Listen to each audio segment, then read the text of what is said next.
Welcome to my Channel Deep Sleep Mission-DSM. As we begin, I would be delighted if you could share your location in the comments below. It's truly inspiring to witness how far this content travels and to connect with viewers from across the world. Listen closely, because what I'm about to tell you happened in broad daylight, in a school filled with hundreds of witnesses, and yet no one can explain it. Not the police, not the FBI. Not even the quantum physicists they brought in from MIT. Did you hear that? That faint scratching sound? Like chalk on a board that isn't there? Some say if you listen carefully on quiet Tuesday afternoons, you can still hear her writing equations that shouldn't exist. Mrs. Eleanor Hartley vanished from room 237 at Lincoln High School in Portland, Maine. The door was locked from the inside. The windows were sealed shut. 23 students watched it happen, and what they saw still haunts them. What would you do if your teacher started becoming transparent? Like she was being erased from reality itself? But I'm getting ahead of myself. Let me tell you what really happened that October afternoon. And trust me, by the end of this, you'll never look at an empty classroom the same way again. The story begins now. My name is Marcus Chen, and I was 17 when it happened.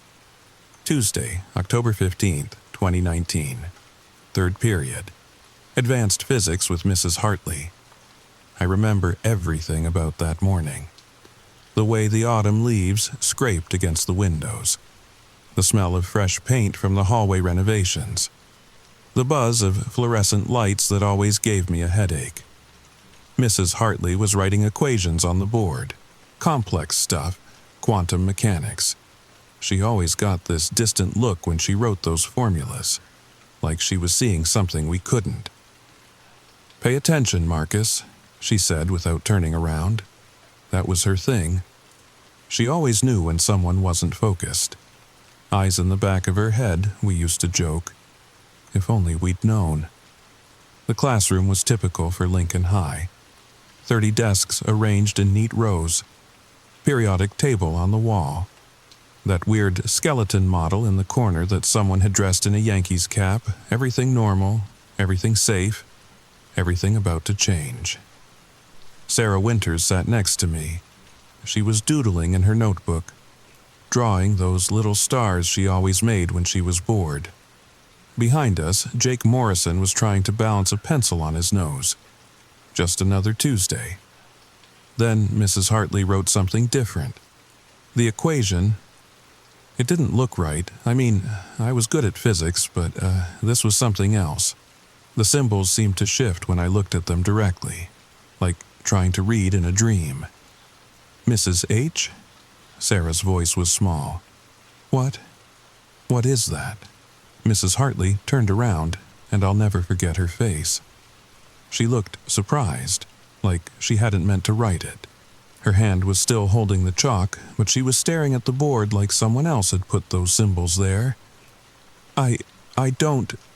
She blinked hard. Once. Twice. Then she laughed. But it wasn't her normal laugh. It was nervous, confused. "Sorry, class. I must have... Let me erase this." She reached for the eraser. Her hand passed right through it. We all saw it. 23 students. All of us watched our teacher's hand go through a solid object like it was made of smoke. The silence was so thick you could taste it. That kind of silence that happens when reality cracks and nobody wants to acknowledge it. My heart was hammering. Sarah's pencil rolled off her desk. The sound it made hitting the floor was like thunder. Mrs. Hartley stared at her hand, turned it over, back and forth, like she was seeing it for the first time. "Mrs. H?" Jake's voice cracked. "You okay?" She looked at us, really looked at us, and for the first time since I'd known her, Eleanor Hartley looked absolutely terrified. "Lock the door," she whispered. "What?" I asked. "Lock the door." Her voice was urgent now, desperate. "Please, Marcus, lock it now." I stood up so fast my desk screeched against the floor. My legs felt like jelly, but I made it to the door, turned the lock. The click echoed in the silent room. "The windows," Mrs. Hartley said. "Check the windows, make sure they're all closed. Sealed, please." Jake and 2 other students, Amy Zhao and David Brennan, rushed to the windows. They were already closed. They'd been painted shut during the summer renovations. "They're sealed, Mrs. H," Amy said. "What's going on? Should we call someone?" Mrs. Hartley drifted, to her desk. Her movements were wrong, too smooth, like she wasn't quite touching the ground anymore. "Listen to me," she said. "All of you, listen very carefully. What you're about to see, what's happening to me, it's not your fault. Do you understand? It's not your fault." "Mrs. H, you're scaring us," Sarah said. Tears were already forming in her eyes. "What's happening?" Our teacher sat down at her desk, except she didn't quite sit. She sort of settled, like mist settling into a valley. "I've been trying to stop it," she said quietly. "For weeks now. The equations, they kept coming to me in my dreams, when I was driving, when I was cooking dinner. Always there, always pulling at me." She held up her hand. We could see through it now, actually see through it to the chalkboard behind her. Someone screamed. I think it was Amy, or maybe it was me. It's hard to remember. Fear does strange things to memory. "Don't panic," Mrs. Hartley said, but her voice was fading too, getting quieter, more distant. "You need to remember what you see, all of you, every detail, because they won't believe you otherwise." "Who won't believe us?" I managed to ask. "Everyone," she whispered. "They'll say it was mass hysteria, a gas leak, a prank. They'll have 100 explanations. But you'll know the truth. You'll know that, sometimes. Sometimes people find doors that shouldn't be opened, equations that shouldn't be solved." She was barely visible now. Just an outline. A suggestion of a person. "The janitor," she said. Her voice was like wind through leaves. "Tell him to check the old basement, room B12, but don't let them go alone." And then she was gone. Not gradually, not slowly fading away. 1 second, there was still a hint of her, a shimmer in the air where she'd been sitting. The next second, nothing. Just an empty chair, an empty desk, an empty space where our teacher used to be. The silence lasted maybe 3 seconds. Then everyone started screaming at once. Chaos, pure chaos. 23 teenagers trapped in a locked classroom where our teacher had just vanished, dissolved, ceased to exist. Jake was pounding on the door. "Help! Someone help us!" Sarah was sobbing. Amy was hyperventilating. David stood frozen by the windows, his face pale as paper. And me? I just stared at Mrs. Hartley's desk, at her coffee mug still steaming, at her grade book still open, at her purse still hanging on the chair. Everything was still there. Everything except her. "We need to call 911, someone said. I think it was Carlos Mendez. "And tell them what?" Lisa Park shot back. "That our teacher turned invisible and disappeared? They'll think we're insane." She had a point. "What do you say? How do you explain the impossible?" The doorknob rattled. Someone was trying to get in from the outside. "Hey, what's going on in there?" It was Mr. Davidson, the history teacher from next door. "Open this door right now." We all looked at each other. Silent communication. A mutual understanding that once we opened that door, everything would change. The questions would start. The disbelief.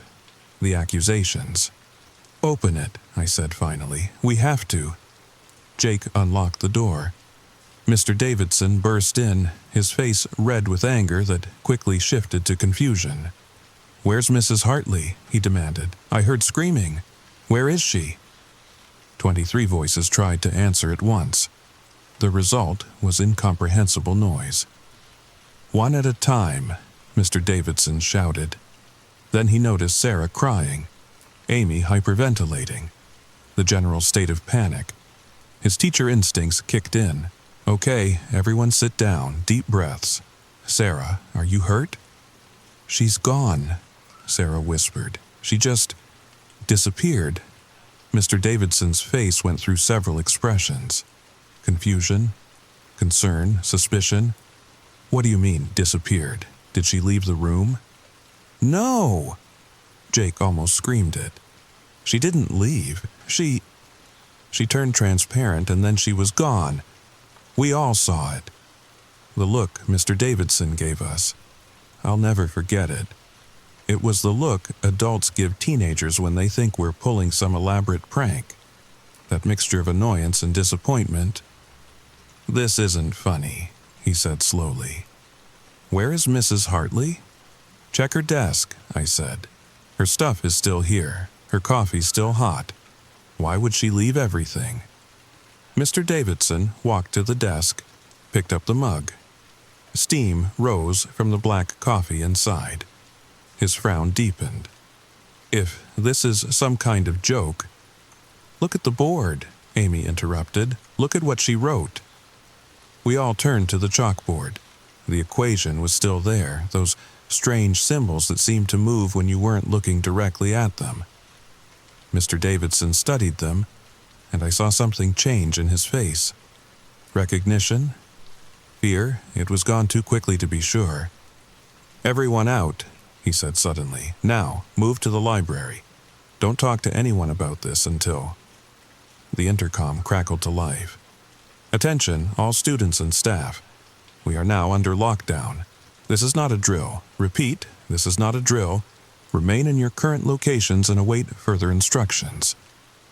Mr. Davidson's face went white. He pulled out his phone, dialed quickly. "This is Davidson in room 237. We have a situation."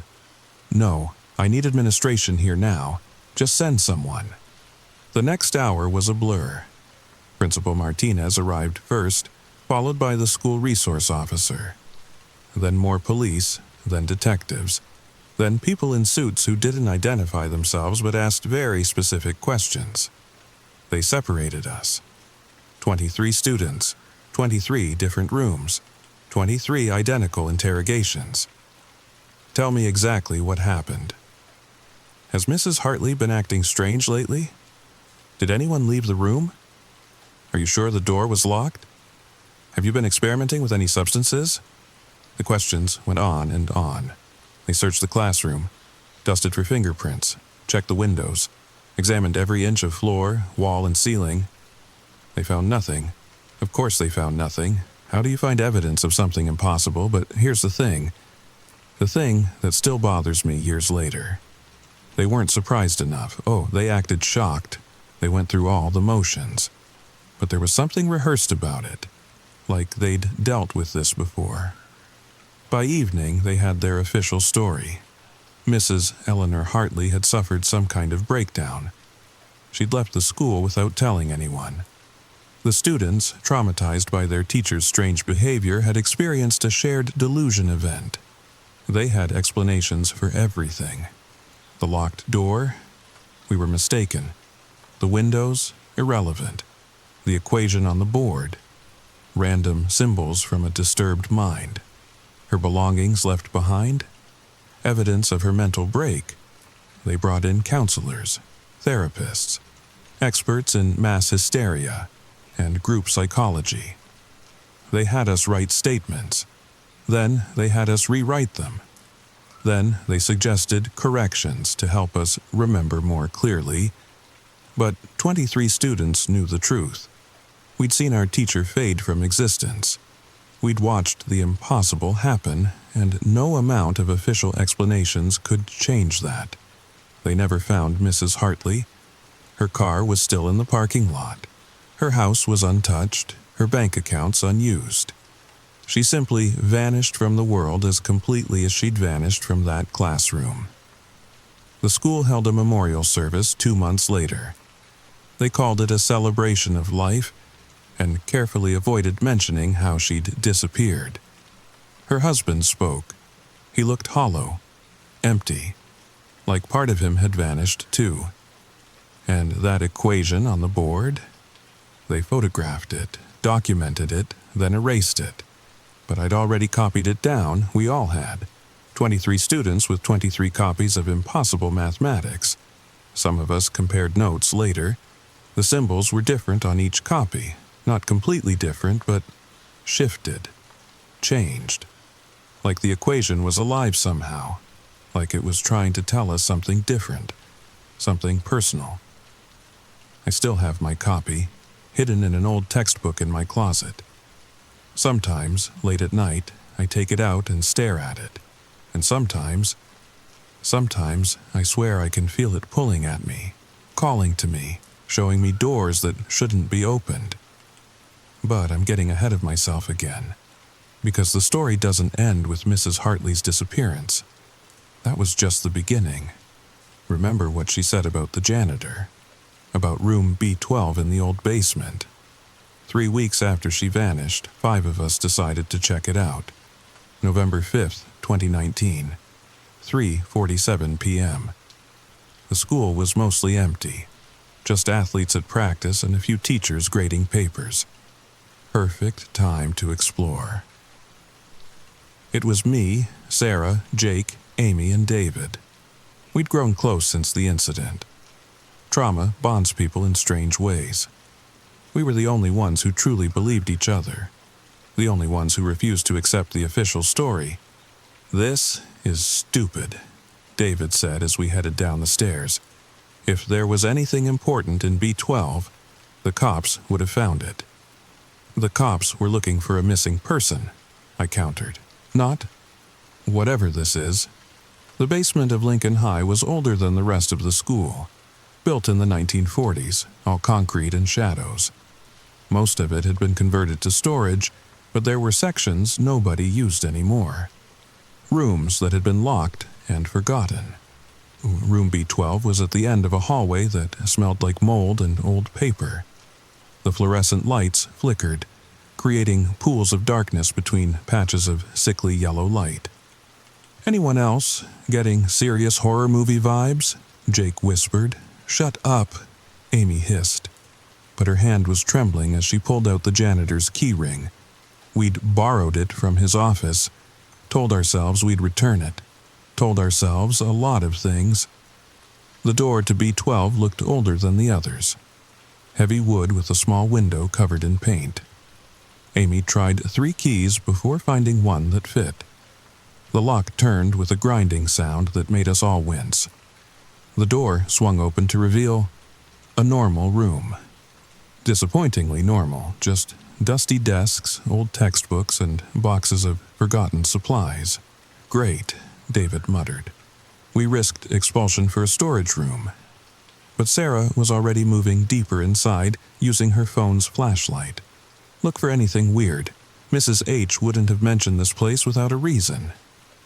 We spread out, searching through decades of accumulated junk. Old projectors, boxes of mimeograph fluid, textbooks from the 60s. Nothing unusual. Nothing that explained why our teacher had dissolved into nothingness. And then Jake found the other door. It was hidden behind a tall shelf of moldy textbooks. Smaller than a normal door, more like a maintenance hatch, but it had a lock. A serious lock. The kind you'd see on a bank vault, not a school storage room. "Guys," Jake's voice was strange, "you need to see this." We gathered around. The door was metal, painted the same gray as the concrete walls. Easy to miss unless you were looking for it. But it was what was carved into the metal that made my skin crawl. Equations. Similar to what Mrs. Hartley had written on the board, but older, deeper, like someone had spent years etching them into the surface. "Is that rust?"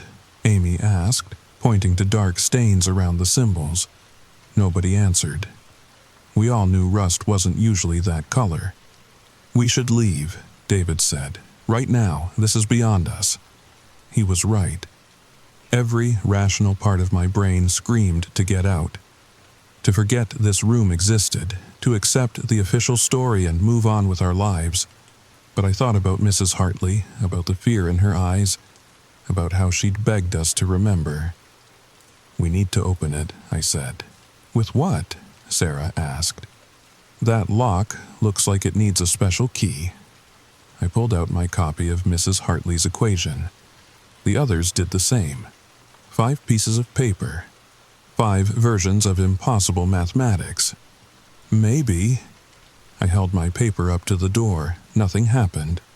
But when all 5 of us held our copies near the metal surface, the equations began to glow.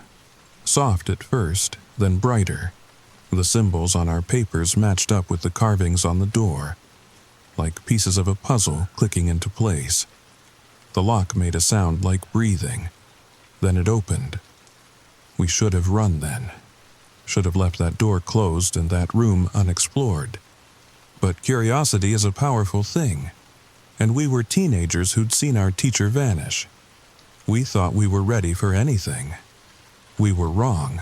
The door opened to a narrow staircase leading down. The walls were covered in more equations. Thousands of them, millions, layer upon layer of mathematical madness carved into stone. "This isn't possible," Amy whispered. "This goes deeper than the school's foundation. Way deeper." She was right. The stairs seemed to go down forever. And the air was wrong. It tasted like copper and ozone, like the moment before lightning strikes. We descended slowly. Our phone lights barely penetrated the darkness. The equations on the walls seemed to move in the corners of our vision, rearranging themselves, telling different stories. After what felt like hours but was probably only minutes, we reached the bottom. Another door. This one was newer, steel and glass, like something from a laboratory. Through the glass we could see a room, white walls, bright lights, and in the center. "Oh my God," Sarah gasped. "Is that?" It was a desk, just like Mrs. Hartley's desk from the classroom, and sitting at it, writing equations on an endless scroll of paper, was a figure. Transparent, flickering, but unmistakably human. It wasn't Mrs. Hartley. This person had been here much longer. Years. Decades maybe. But they were stuck in the same state she'd been in before she vanished. Half here, half somewhere else. "Hello?" I called out. My voice echoed strangely. "Can you hear us?" The figure looked up, and I wished immediately that it hadn't. Its face was wrong. Features blurred and shifted, like looking at someone through frosted glass, but its eyes were perfectly clear and perfectly terrified. It mouthed a single word, "Run." That's when we heard the footsteps behind us, coming down the stairs. Slow, deliberate, too heavy to be human. "Go, go, go!" Jake shoved us toward a side passage we hadn't noticed before. We ran blindly, our lights bouncing wildly off the walls. Behind us, those footsteps got closer. And now there was a sound like breathing, but no living thing breathed like that. The passage led to another staircase, this one going up. We climbed desperately, our legs burning, our lungs screaming for air. The walls here had no equations, just smooth, cold concrete that seemed to pulse with our heartbeats. Finally, impossibly, we burst through a door and found ourselves in the school parking lot. November sunlight, weak but real, washed over us. We collapsed on the asphalt, gasping, shaking, trying to make sense of what we'd seen. "That's impossible," David kept saying. "We went down, only down. How did we come out up here?" But we had bigger problems, because when we turned to look at the door we'd come through, there was no door, just the smooth brick wall of the school's exterior. And our phones were dead. Not just the batteries. Dead. Like they'd been exposed to some massive electromagnetic pulse. And when we checked the time on the parking lot clock, 3 hours had passed. 3 hours we couldn't account for. 3 hours that felt like minutes in that impossible space beneath the school. We never went back to room B12. Couldn't if we wanted to. The next day, that entire section of the basement was sealed off. Structural damage, they said. Unsafe for students. But sometimes in empty classrooms after school, we could hear it. That sound like breathing that no living thing could make. And sometimes on the walls, new equations would appear. Small ones, hidden ones, like messages from someone trapped between here and elsewhere. Mrs. Hartley never came back, but others started disappearing. A janitor who worked late shifts, a student teacher who stayed after hours to grade papers, always in locked rooms, always leaving everything behind, always fading from existence while others watched helplessly. The school tried to keep it quiet, but 23 students knew the truth. We'd seen the first disappearance. We'd found the room beneath the basement. We knew that Lincoln High was built on something that should have stayed buried. And we knew it was spreading. Part 4. 5 years have passed since Mrs. Hartley vanished. I'm 22 now, finishing my engineering degree at Boston University. I tried to leave it all behind. Tried to convince myself it was some shared delusion, just like the counselors said. But last week, I got a package. No return address. Inside was a single photo and a note. The photo showed Mrs. Hartley's classroom. Recent, based on the new smartboards they'd installed last year. But in the corner, barely visible, was a transparent figure writing on the wall. The note had just 4 words. She's trying to return. I called Sarah immediately. She was at NYU studying physics. Ironic, considering. She'd gotten a package too. So had Jake, Amy, and David. All the same photo, all the same message. "We have to go back," Sarah said. "If there's a chance she's still alive, still trying to come back." So here I am, standing outside Lincoln High at 3 a.m. on a Tuesday, October 15th, 2024. Exactly 5 years after Mrs. Hartley disappeared. Sarah's beside me. Jake, too. Amy and David are watching the other entrances. The school looks different in the darkness. Older. Like decades pass here differently than in the rest of the world. The windows are black mirrors reflecting nothing. "You sure about this?" Jake whispers. "I'm not sure about anything anymore, but I know we owe Mrs. Hartley this much. She warned us. Tried to protect us. The least we can do is try to help her." We enter through the loading dock. My old student ID still works. Another thing that shouldn't be possible. The hallways are empty, but they don't feel empty. It's like walking through a held breath. Room 237 is exactly where we left it. Same desks, same periodic table, same skeleton in a Yankees cap. But the air is thick with that copper ozone taste. And on the board, fresh equations. Still wet, still shifting when we're not looking directly at them. "She's here," Amy breathes. "Somewhere, trying to..." The lights flicker. Once, twice, then steady.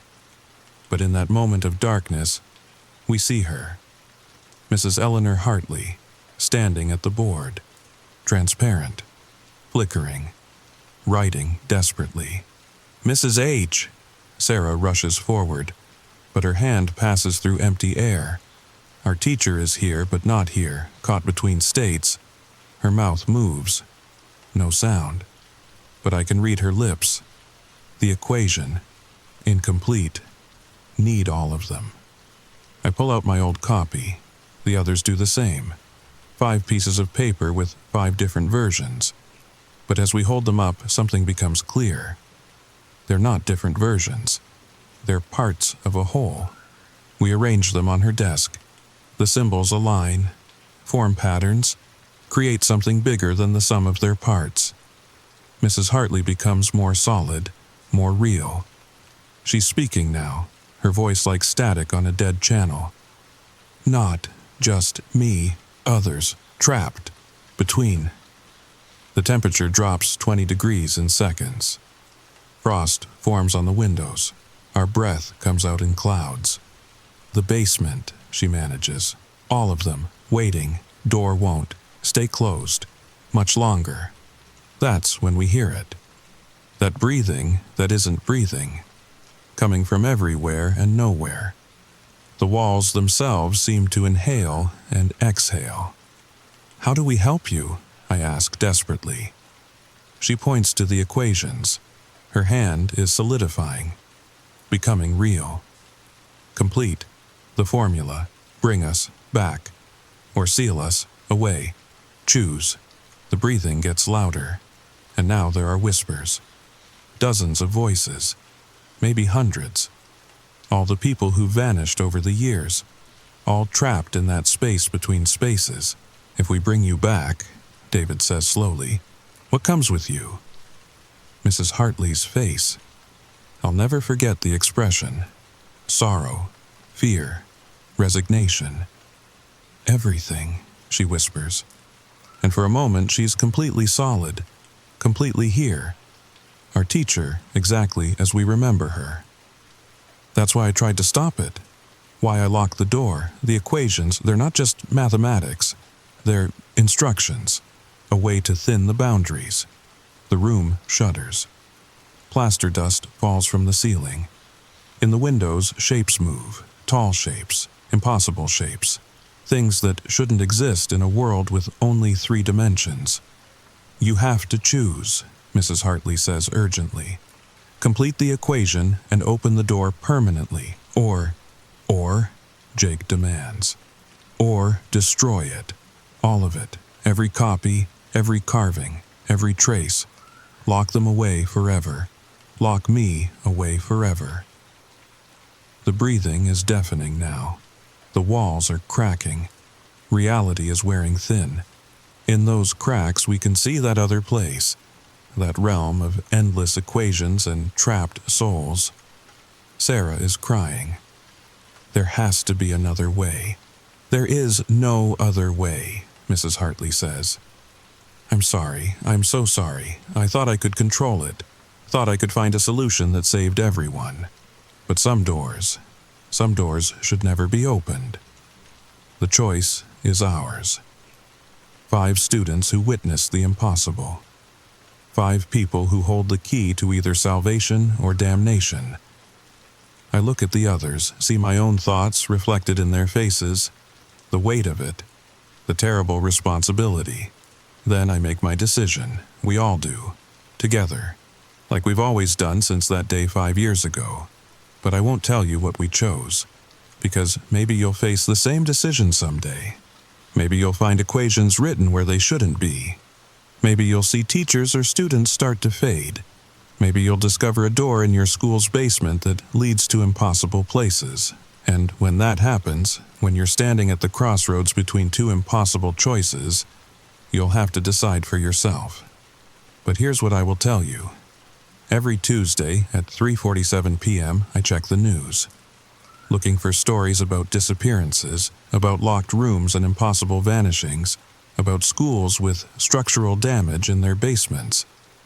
Because the equations are still out there. Scattered, hidden, waiting. Maybe one is carved into a desk at your school. Maybe one is written in a textbook gathering dust in a forgotten room. Maybe one will appear on your board tomorrow, written by a teacher who doesn't remember writing it. And if you see those symbols, those beautiful, terrible, impossible symbols, remember Mrs. Eleanor Hartley. Remember the 23 students who watched her fade. Remember that some knowledge comes with a price too high to pay. The scratching sound, that chalk on a board that isn't there, that's her. Still writing, still trying to solve the unsolvable, still caught between here and elsewhere. And she's not alone. They say Lincoln High is different now, safer. They've installed new security systems, cameras in every room, motion sensors in the basement. They think technology can stop what's coming. They're wrong, because math doesn't care about cameras. Reality doesn't respect motion sensors. And some doors, once opened, can never truly be closed. So listen carefully on quiet Tuesday afternoons. Listen for the scratching of chalk, the whisper of equations, the breathing of things that shouldn't exist. And if you hear them, run. Run and never look back. Because Mrs. Hartley is still trying to return, and she's bringing everyone with her. The sound is getting louder now, isn't it? That scratching? That breathing? Maybe it's nothing. Maybe it's just your imagination. Or maybe you should check your local news tomorrow. See if anyone's gone missing. See if any schools have suddenly closed sections for maintenance. What would you do if you found those equations? If you held the key to bringing back everyone who's vanished, but risked releasing something far worse, would you save them? Or would you let them stay lost forever? Tell me in the comments below, if you dare. And subscribe, because this isn't over. The equations are spreading.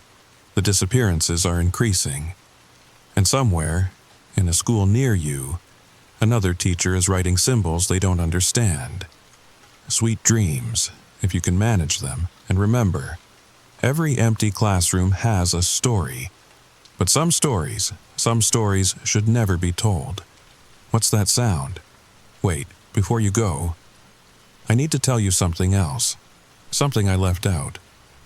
Something about what happened after we made our choice that night. You see, the story doesn't really end there. It couldn't. Because decisions like that, they have consequences.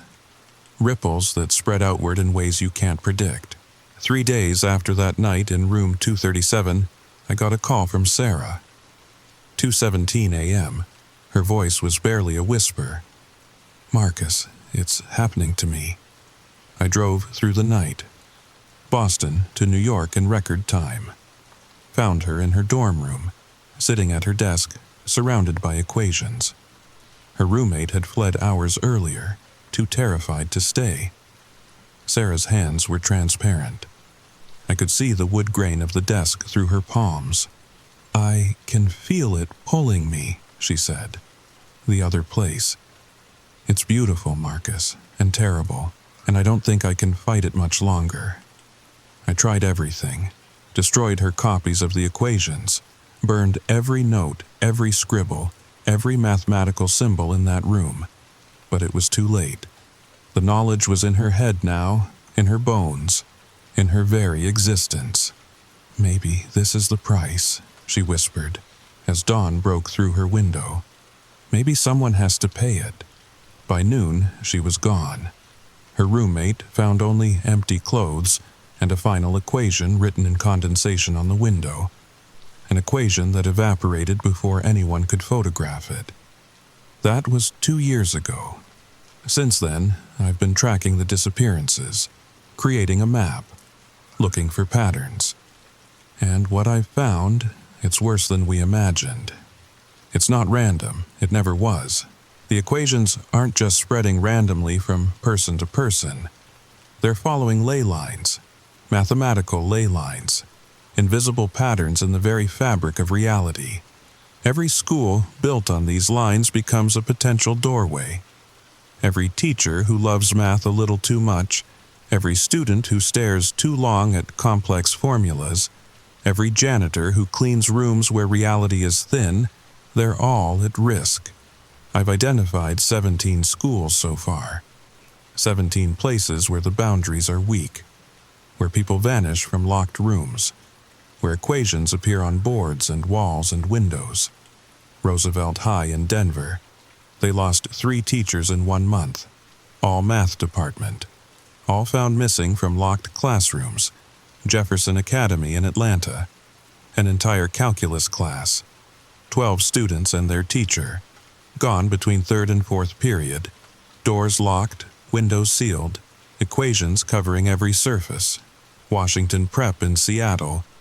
They don't even have a math department anymore. They teach arithmetic and stop there. Anything more complex is banned. They know. They've learned. But here's the thing that haunts me, the thing that keeps me awake at night. In every case, there are witnesses. Students who saw their teachers fade. Janitors who watched colleagues dissolve. Principals who found empty rooms that should have contained people. And in every case, the witnesses are changed. We carry something now, a knowledge we can't unlearn, a vision of that other place that never quite leaves us. Sometimes, when I'm solving problems for my engineering classes, I see them. The forbidden patterns, the dangerous solutions, the equations that could pull me through. Jake called last month. He's teaching now, elementary school in Michigan, far from any mathematical ley lines, or so he thought. My kids drew something, he said. During art class, all of them, the same thing, without talking to each other. He sent me photos, 26 crayon drawings, 26 different versions of the same equation. Simplified, childhood interpretations, but unmistakably the same. They say they dream about the pretty patterns, Jake continued. They say a nice lady teaches them in their sleep. A see-through lady who used to be a teacher, Mrs. Hartley, still teaching, still spreading the knowledge, still trying to solve the unsolvable from whatever dimension she's trapped in. Amy works for the Department of Education now. Unofficially, she's their anomaly specialist. She investigates the disappearances, documents them, files them away in reports that no one will ever read. We're losing 2 or 3 a week nationwide, she told me. Teachers mostly, but students too, custodians, anyone who spends too much time in the wrong rooms at the wrong times. David became a priest, said he needed something solid to hold on to, something that couldn't be reduced to equations, but even he admits that faith feels fragile when you've seen reality crack. I perform blessings, he said, for schools, for classrooms, for people who've seen too much. I don't know if it helps, but it makes them feel better, makes them feel like someone's fighting back. But are we fighting back? Or are we just documenting our slow defeat? Because the equations are evolving, becoming more complex, more beautiful, more irresistible. They appear in computer code now, in music theory, in architectural blueprints. Anywhere patterns exist, they can take root, and the barriers are weakening. What once required specific conditions, locked rooms, mathematical mindsets, vulnerable moments, now happens anywhere. People vanish from coffee shops, from cars on highways, from their own beds. The space between spaces is growing, and things are starting to leak through in both directions. Last week, I saw something impossible. A bird flew through my apartment wall, not into it, through it, like the wall wasn't there, like the bird existed in more dimensions than we do. My coffee mug sits half in and half out of my desk sometimes. I'll reach for it, and my hand passes through the part that's shifted slightly out of phase. The news calls them glitches, optical illusions, mass hysteria, camera malfunctions. But we know better. We've always known better. Sometimes I wonder if we made the wrong choice that night. If we should have. But no, I can't think like that. Can't second guess. Can't let the what-ifs eat me alive like they ate Sarah. All I can do is warn people, tell the story, hope someone listens, hope someone finds a better solution than we did. Because Mrs. Hartley is still out there, still teaching, still trying to return. And every day, more people learn her equations. Every day, more doors crack open. Every day, our reality gets a little thinner. So check your schools. Watch your teachers. Look for the signs. Equations where there shouldn't be equations. Locked doors that feel wrong. That breathing sound that comes from nowhere. And if you find them, if you see someone starting to fade, don't try to save them. Don't look too long at the patterns they leave behind. Don't let curiosity override survival. Just run. Run and keep running. Because once you see the truth, once you understand what's happening, you become part of it. Another potential doorway, another possible victim, another teacher who might one day vanish from a locked classroom. The sound is louder now. That scratching, like chalk on reality itself, writing equations that will unmake everything we know. Can you hear her calling? Can you feel the pull of impossible mathematics? Can you see the cracks beginning to form? Of course you can. We all can now. It's too late to pretend otherwise. Welcome to the new world, where math teachers disappear and reality has footnotes. Where locked rooms aren't safe and equations are infectious. Where Mrs. Eleanor Hartley still teaches her impossible class to students who no longer exist in only 3 dimensions. Class is in session. And attendance. Attendance is mandatory. The scratching stops. The silence is worse. Because in that silence you can hear them. All of them. Waiting, learning, solving. And somewhere, in a school near you, another teacher just wrote something they don't understand on a board that shouldn't exist. Sweet dreams, while you still can. And remember, you're not alone. We're all here with you, layered like old wallpaper, each one as real as the next. The house holds us all, keeps us safe, gives us purpose. Welcome home. Sarah, written on a Tuesday in October, or maybe a Sunday in June. Time is funny in this house. Story number 2. The wallpaper in my bedroom has started to peel. Not everywhere. Just in one corner, near the window that faces the woods. I noticed it 3 nights ago when I couldn't sleep. The edges curl inward like dying leaves, and behind them I swear I can see something moving. But that's not the strangest part. The strangest part is that when I tried to smooth it back down, the house, it wouldn't let me. I know how that sounds, trust me I do. But if you're still listening, if you haven't already clicked away thinking I'm just another person with an overactive imagination, then maybe you'll understand what I'm about to tell you. Maybe you'll believe me when I say that this house, my grandmother's old Victorian on the outskirts of Cedar Rapids, Iowa, it's alive, and it's the only thing keeping me safe from whatever waits outside. Before I continue, I need you to do something for me. Look around your room right now. Really look. Notice how the walls stand still, how the floors don't shift beneath your feet. Hold on to that feeling of normalcy, because once you hear what I have to say, you might start seeing things differently. You might start wondering if your own home has secrets too. And now, the story begins. I inherited the house 6 months ago. Grammy Rose passed in her sleep, 93 years old, sharp as a tack until the very end. The lawyer called me on a Tuesday afternoon while I was stuck in Chicago traffic, watching the rain streak down my windshield. She left you the house in Cedar Rapids, he said, along with everything in it.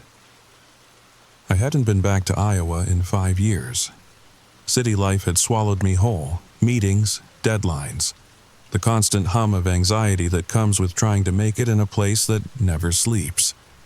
But Grammy's house, I remembered summers there as a kid, the way the old floorboards creaked under my feet, the smell of her apple pie cooling on the windowsill, the way she'd always lock the doors at sunset, even in the middle of July when the heat made the house feel like an oven. "We never go out after dark, Sarah," she'd say, checking each window latch twice. "The house keeps us safe, but only if we respect its rules." I thought she was just being an overprotective grandmother. Old people get set in their ways, right? But now, sitting in this house at 3 in the morning, listening to sounds I can't explain, I understand. Grammy wasn't paranoid. She was careful. The drive from Chicago took 6 hours.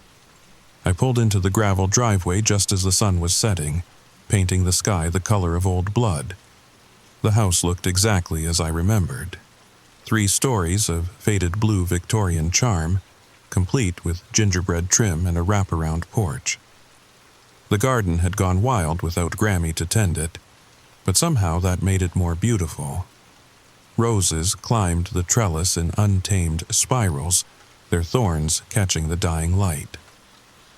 I grabbed my suitcase from the trunk and climbed the porch steps. They groaned under my weight, a familiar sound that made my chest tight with grief. The key was under the ceramic frog where Grammy always kept it. Some things never change. The moment I stepped inside, I felt it. The house recognized me. I know that sounds crazy, but there's no other way to describe it. The air shifted, became warmer, like arms wrapping around me in a hug. The grandfather clock in the hallway chimed 7 times, though I could see from its face that it was actually 6:47. "Okay," I whispered to the empty foyer. "I'm home." That first night, I slept in my old bedroom on the 2nd floor. The same quilt Grammy made when I was 10 still covered the bed, smelling faintly of lavender and age. I thought I'd toss and turn, maybe cry a little, but instead I fell into the deepest sleep I'd had in years. No dreams, no restlessness, just peace. I woke at dawn to the sound of the coffee maker gurgling in the kitchen. Here's the thing, I hadn't turned it on. I lay there for a full minute, heart hammering, trying to remember if maybe I'd set it on a timer the night before. But no, I hadn't even unpacked yet. Slowly, I crept downstairs, phone in hand, ready to call 911. The kitchen was empty, but there on the counter sat a steaming mug of coffee, prepared exactly how I like it. 2 sugars, splash of cream. Next to it, a plate with 2 pieces of toast, butter melting into the golden surface.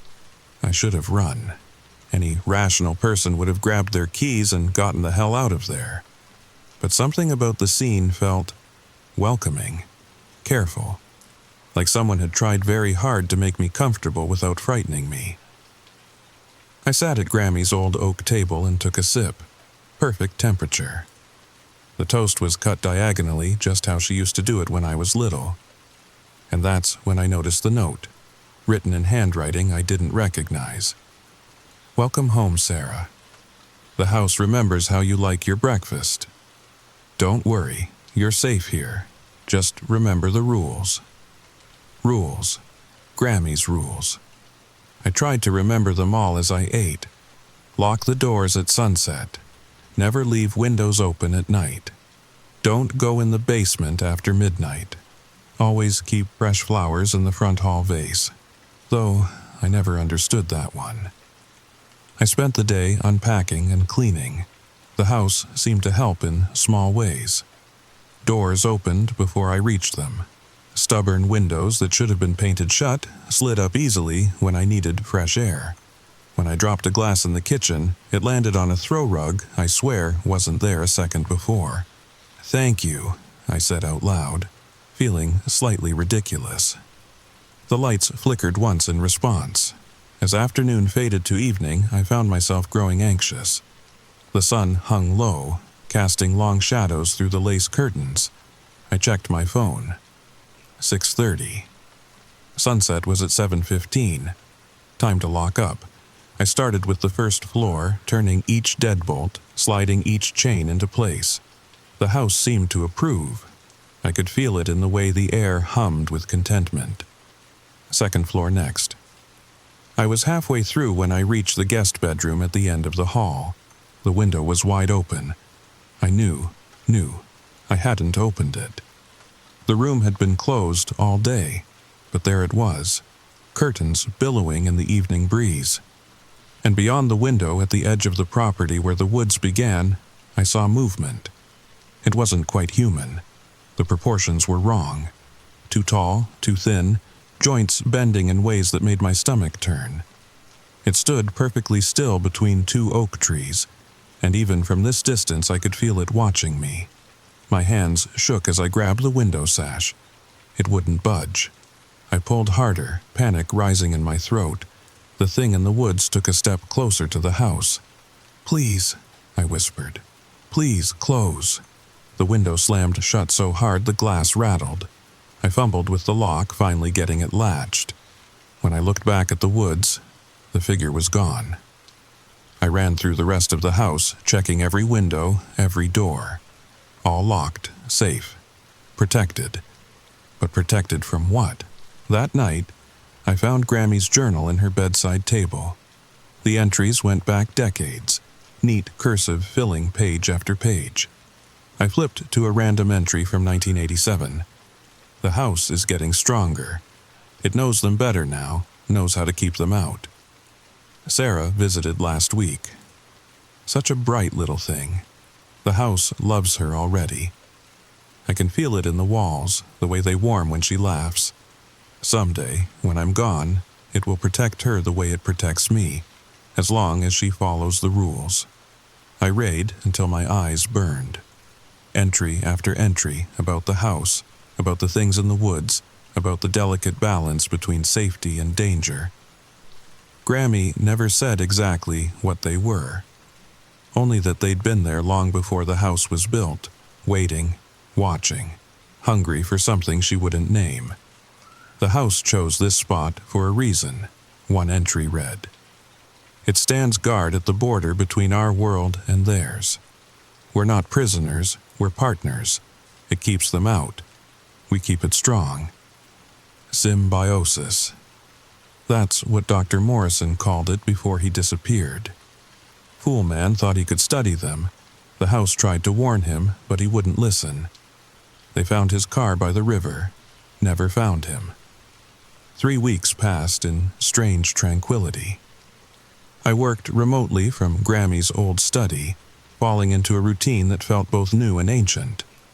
Coffee appeared every morning at 7. The house kept itself at the perfect temperature. When I was stressed, the lights would dim automatically, and soft music would drift from the old radio in the living room. Always songs Grammy used to hum while she cooked. I started talking to the house like it was a roommate. Thanks for the coffee. The bathroom's a bit chilly today. I'm thinking pizza for dinner. That okay with you? The responses came in small ways. A door creaking in acknowledgement. The smell of oregano suddenly stronger in the kitchen. The porch light flickering when the delivery car pulled up. But the windows were becoming a problem. Every evening, as sunset approached, at least one would be open. Different ones each time. The library window that overlooked the rose garden. The tiny octagonal window in the attic. The kitchen window I knew I'd locked twice. And every time, just before dark, I'd see them at the tree line. Sometimes one, sometimes 3 or 4, those wrong-shaped figures standing sentinel at the border of the woods. They never came closer when I was watching. But in the morning, I'd find things. Scratches on the porch pillars that hadn't been there before. Dead birds arranged in perfect circles on the lawn. Once, every single rose in the garden had been turned to face the house, their heads tilted up like an audience waiting for a show. I called my mom after that one.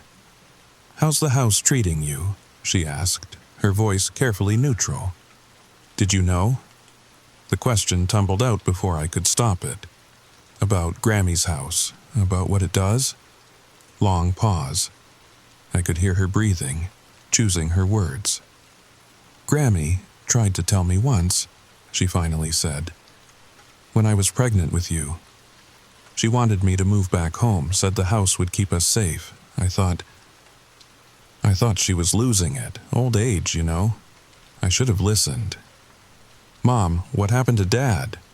Another pause, longer this time. We never talked about my father. He'd left when I was 2, no forwarding address, no explanation. Mom had raised me alone, strong and stubborn and silent about the past. "He went into the woods," she whispered. "We were visiting Grammy for Christmas. You were just a baby. He'd been drinking, said he didn't believe in her superstitious nonsense. Went out after dark to prove a point. The house, it tried to stop him. The doors wouldn't open at first, but he broke a window. Grammy was furious, not at him, at the house. Said it should have known better, should have protected him despite himself. Did he come back? Part of him did." Her voice was so quiet I had to strain to hear. "The next morning, he was sitting at the kitchen table, drinking coffee like nothing had happened. But Sarah, it wasn't him. It looked like him, sounded like him, but his eyes, God, his eyes were empty, like looking into deep water at night. He stayed for 3 days pretending, and then one morning he was just gone. Left a note saying he had to go. Couldn't explain why. But I knew. Whatever came back from those woods, it wasn't the man I married. My hands were shaking. Why didn't you tell me? Because I got you away. I kept you safe in the city, away from that house and those woods and whatever lives in them. But now, she sighed.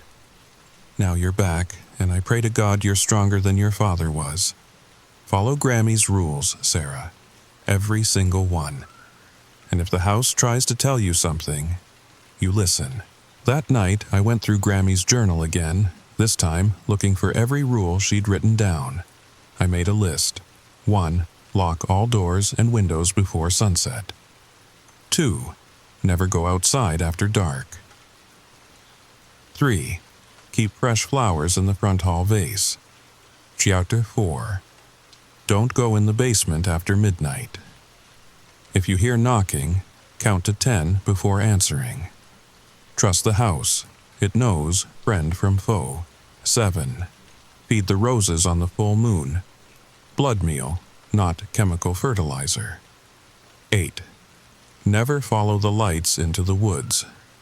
If something feels wrong, it is wrong. 10.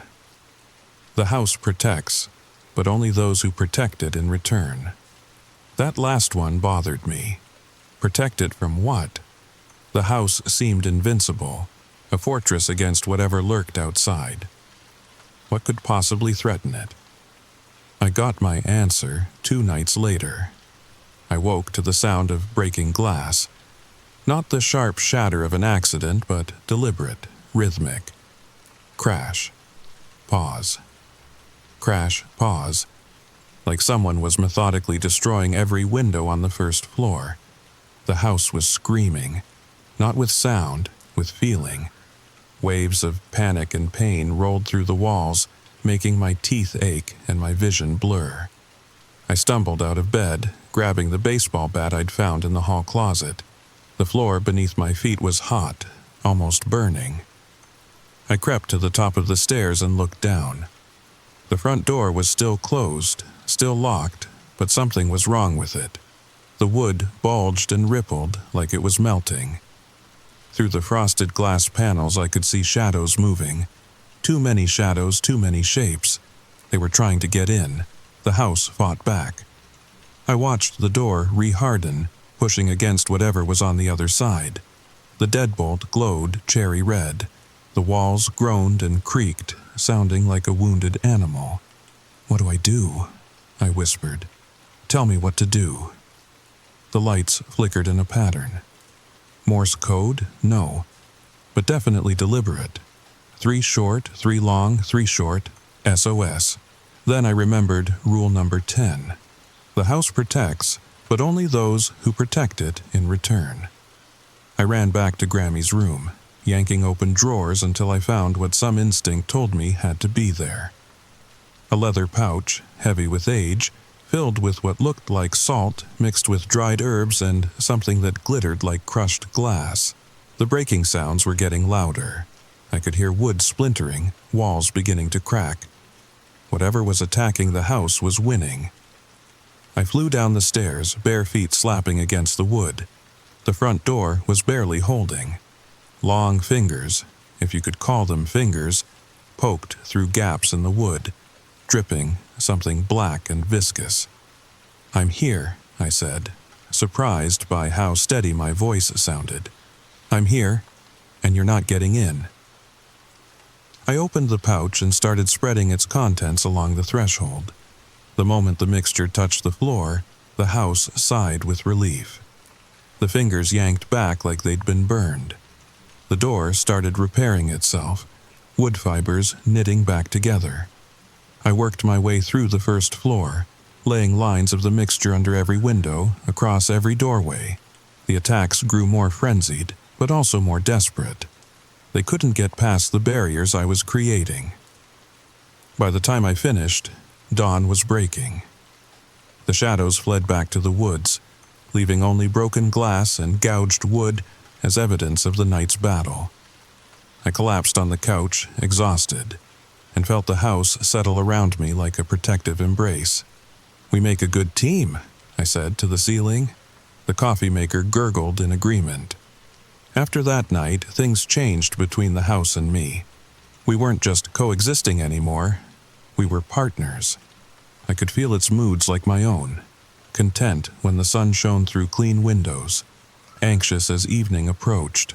Grateful when I brought fresh flowers for the hall vase. Roses from the garden, which had somehow grown back overnight despite being destroyed in the attack. I started leaving my laptop open to the security camera feeds I'd installed. During the day, everything looked normal. But at night, at night, the woods came alive. Those things would emerge just after sunset, testing the boundaries. They'd circle the house like sharks, looking for weaknesses. Sometimes they'd mimic human form so perfectly I'd almost be fooled, until they moved, and that inhuman grace gave them away. One night, I watched a group of them recreate a family barbecue at the edge of the property. Fake humans with plastic smiles pretending to flip burgers on a grill that produced no smoke. They kept glancing at the house, waving, beckoning me to join them. The child did cartwheels that defied physics, its body bending and twisting in ways that made me nauseous. "Nice try," I muttered, closing the laptop. But they were learning.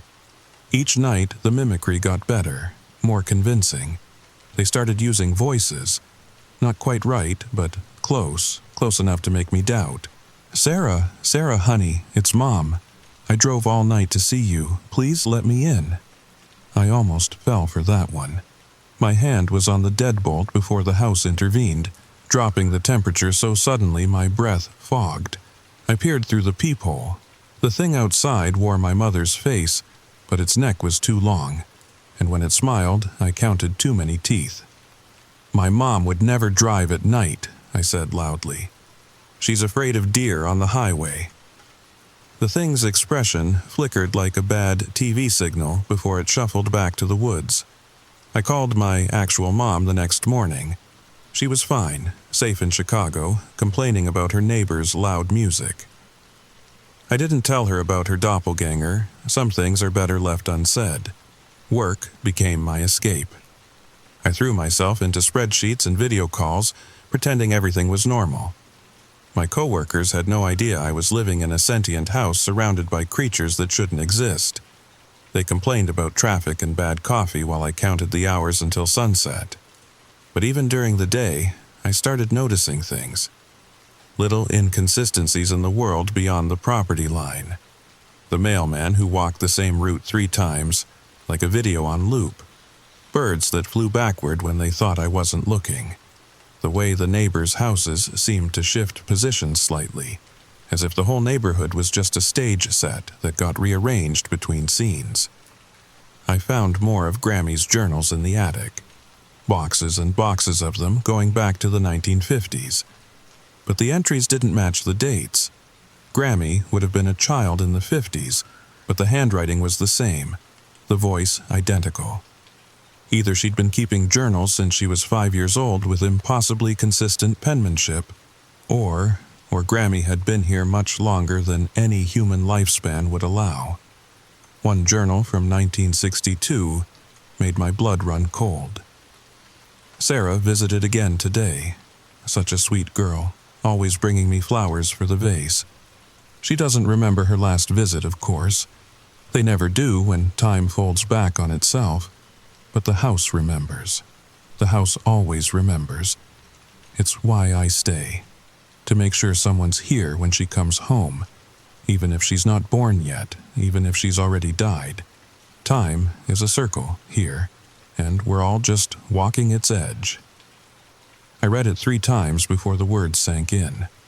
Sarah, my name, in 1962. I looked closer at the date. June 15th, 1962. Today was June 15th. My phone rang, startling me so badly I dropped the journal. Unknown number. Hello? Static. Then, through the crackle, a young girl's voice. "Grammy? It's Sarah. I'm scared. The woods are so dark and I can't find my way home." My own voice. Younger, maybe 8 or 9, but definitely mine. "Where are you?" I asked, though I already knew the answer. "I don't know. I was playing and I got lost, and now the trees keep moving and there are things watching me and I want to go home. Please, Grammy, help me find my way home." The line went dead. I sat there in the dusty attic, surrounded by impossible journals, trying to make sense of what was happening. The house creaked around me, not its usual settling sounds, but something more intentional, comforting. That night, I didn't lock the windows. I know how insane that sounds. After everything I'd learned, everything I'd seen, leaving the house vulnerable seemed like suicide. But something in those journals, in that phone call, had shifted my understanding. The house wasn't just protecting me from the things outside, it was protecting me from something much more complex.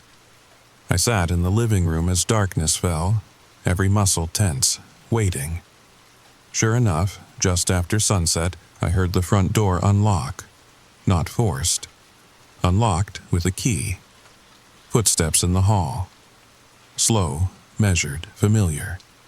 Grammy walked into the living room looking exactly as I remembered her. Soft gray hair pinned back, wearing her favorite blue dress with the tiny flowers. She smiled at me, and for a moment, I forgot she was dead. "Hello, sweetheart," she said, settling into her rocking chair like she'd never left. "I see you've been reading my journals. You're not real." My voice came out steadier than I felt. Real is a complicated word in this house. She picked up her knitting from the basket beside the chair, knitting that hadn't been there 5 seconds ago.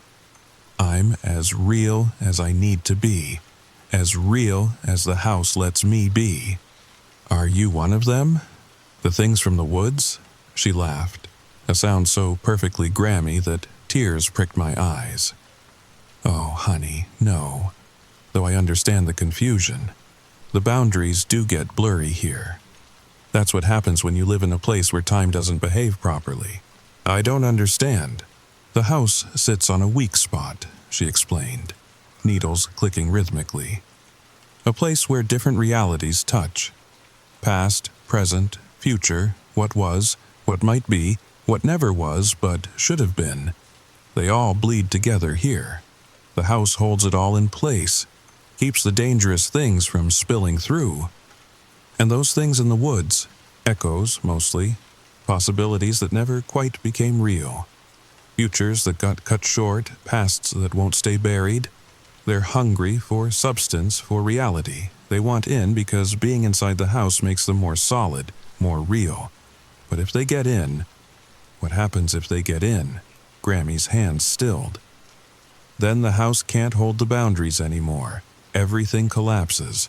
All times, all possibilities, all realities crashing together at once. It happened to the Morrison place in '73, where the lake is now. That used to be a neighborhood, 30 houses all gone in an instant when one family forgot to lock their doors. I thought about the lake on the other side of town, crystal clear, impossibly deep, with signs warning people not to swim. Local legend said it had appeared overnight, but nobody could agree on exactly when. So we're what? Guardians? Prisoners? We're anchors," Grammy corrected. "The house needs someone who belongs here, someone with roots deep enough to hold fast when reality tries to shift.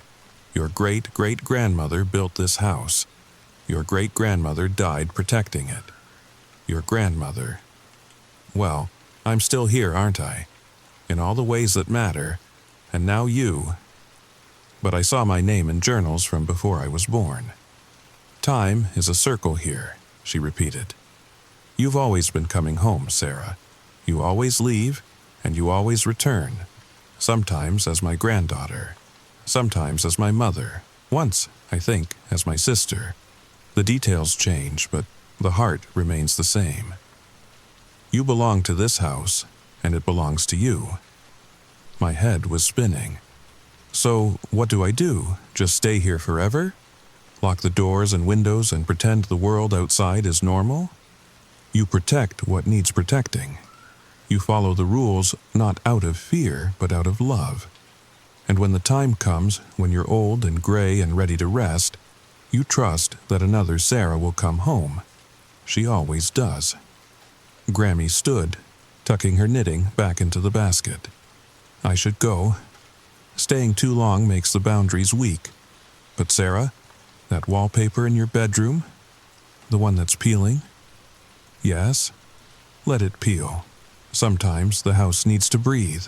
Just make sure you're ready for what's underneath. She walked back into the hallway. I didn't follow. I heard the front door open and close, the lock clicking back into place. When I checked the security cameras, there was no sign of her on the porch or the path. But the rocking chair still swayed gently, and the scent of her lavender perfume lingered in the air. I left the wallpaper alone for 3 days. Every morning, a little more had peeled away, revealing not the wall I expected, but what looked like another layer of wallpaper underneath. Older, darker, with a pattern I couldn't quite make out. Work kept me distracted during the day, but I'd catch myself staring at the bedroom door, wondering. The house seemed to be holding its breath, waiting for something. Even my morning coffee tasted anticipatory, if that makes sense. On the 3rd night, I gave in. I sat on my bed, watching the corner where the wallpaper had curled away from the wall. As the sun set, and yes, I'd locked everything. I wasn't stupid. The peeled section began to move, not blowing in a breeze, but undulating like something alive. Okay, I said, show me. The wallpaper fell away in one long strip, revealing the layer beneath. It wasn't wallpaper at all.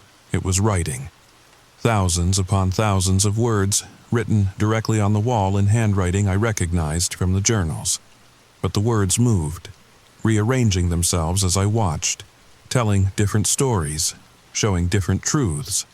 Sarah, age 7, fell down the stairs and broke her neck. The house caught her. She lived. Sarah, age 23, drove home in a snowstorm. The car went off the road. The house pulled her back. She made it home safe. Sarah, age 31, inherited a house in Cedar Rapids. She never came. The house waited. The boundaries failed. The world ended. Sarah, age 45, tried to burn the house down. The house forgave her. They learned to live together. Sarah, age 67, let something in by mistake. It wore her face for 30 years, nobody noticed. Sarah, age 89, died in her sleep. The house kept her alive. She's still here. On and on, hundreds of versions, thousands of possibilities. All the Sarahs who had been, might be, never were. All the paths that led to this house, all the choices that mattered. I reached out to touch the wall. The moment my fingers made contact, the words rushed into me like water into dry earth. Not just words, memories. Lives I'd never lived. Deaths I'd never died. Loves I'd never lost. All of it, all at once, pouring into my mind. I was 7, playing in the woods, finding the clearing where reality wore thin. I was 23, bringing my boyfriend home to meet Grammy, watching him disappear between the garden and the front door. I was 45, boarding up the windows, convinced I could keep everything out if I just made the walls strong enough. I was 90, teaching my granddaughter the rules, knowing she'd forget them and remember them and forget them again. The overload should have driven me insane, should have shattered my mind like glass, but the house wouldn't let it. It filtered the memories, organized them, helped me understand without drowning in the impossibility of it all. When I finally pulled my hand away, hours had passed, or minutes, or years. Time didn't mean much anymore. I understood now. The house wasn't just protecting me from the things outside, it was protecting all of us. Every version of Sarah that had ever existed, or might exist. We were all here, layered on top of each other like old wallpaper, each one as real as the next. The house held us together, kept us from canceling each other out. but it was tired. I could feel its exhaustion in the walls, the weight of holding so many realities in place. It needed me not just as an anchor, but as a partner. Someone who understood what it was doing and could help bear the load. My phone buzzed. A text from an unknown number. Look outside. I knew better than to look outside after dark. Rule number 1, the most basic, the most important. But the house didn't stop me as I walked to the window. It trusted me now. Or maybe it was too tired to fight. The woods were gone. In their place, 1,000 different landscapes overlapped. Cities that had never been built, oceans that had dried up, mountains that had crumbled to dust. All the possibilities, all the maybes existing simultaneously. And in each one, those hungry shadows waited, desperate to become real, to claim a single solid existence. But there was something else. A light moving through the chaos. Small at first, then growing brighter. A child with a flashlight, picking her way carefully through the impossible terrain. I knew her. I was her, 8-year-old Sarah, the one from the phone call trying to find her way home. She's not supposed to be out there, I said. The house shuddered. I felt its fear, its desperate need to help her. But it couldn't. Not without my permission. Not without risking everything. I thought about Grammy's words. You protect what needs protecting. Not out of fear, but out of love. Bring her in, I said. The front door unlocked. Not the careful click of Grammy's key, but a desperate fumbling. The little girl burst through, flashlight swinging wildly, tears streaming down her face. She looked exactly like my school photos from 2nd grade. Grammy, she called. Grammy, where are you? I stepped into the hallway. She saw me and froze, confusion replacing fear. You're not Grammy, she said. No, I agreed. But I'm family. You're safe now. She studied me with eyes too knowing for a child. You look like my mom, but older. I get that a lot. Come on, let's get you some hot chocolate. I led her to the kitchen, the house helping by turning on lights ahead of us, making everything warm and welcoming. She sat at the oak table, swinging her legs, while I heated milk on the stove. I wasn't supposed to go in the woods, she said quietly. Grammy told me not to. But I saw a rabbit, and I wanted to follow it, and then everything got weird. The woods can be tricky, I said, adding cocoa powder to the milk. But you found your way home. That's what matters. Home doesn't look right. It's all sideways, like someone took it apart and put it back together wrong. I set the mug in front of her. The house is still figuring things out. It'll settle soon.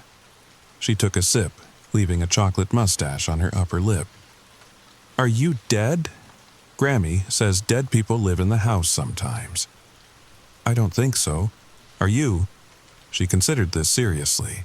I don't know, maybe. Does it matter? Not really. We sat in comfortable silence. The house had stopped shuddering, settling into a new configuration that could hold us both. I could feel the walls adjusting, reality reshaping itself to accommodate this new impossibility. I should probably go, she said eventually.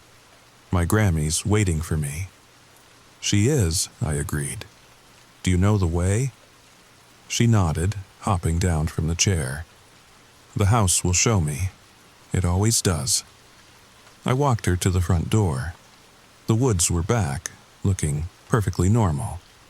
Dangerous, but the familiar kind of dangerous. She turned back to me on the threshold. Thanks for the hot chocolate, and for letting me in. I know it was against the rules. Sometimes the rules need to bend, I said. To protect what needs protecting, she smiled. My smile, our smile. The smile of every Sarah who had ever lived in this house. Then she walked into the night, flashlight beam steady, and disappeared between one step and the next. I locked the door and leaned against it, exhausted. The house hummed around me, pleased. We'd done something important tonight, changed something, saved something. I wasn't sure what exactly, but I could feel the rightness of it in my bones. I climbed back upstairs to my bedroom. The wallpaper had resealed itself, looking perfectly normal, but I knew what was underneath now. All those lives, all those possibilities written on the walls, waiting. My phone buzzed again. This time, it was my mom. Had the strangest dream about you. You were old, like Grammy's age, sitting on the porch of that house. You looked happy, really happy, just wanted to check that you're okay. I texted back, I'm good, better than good, I'm home. And I was. For however long this version of me lasted, for however many circles of time I walked, I was home.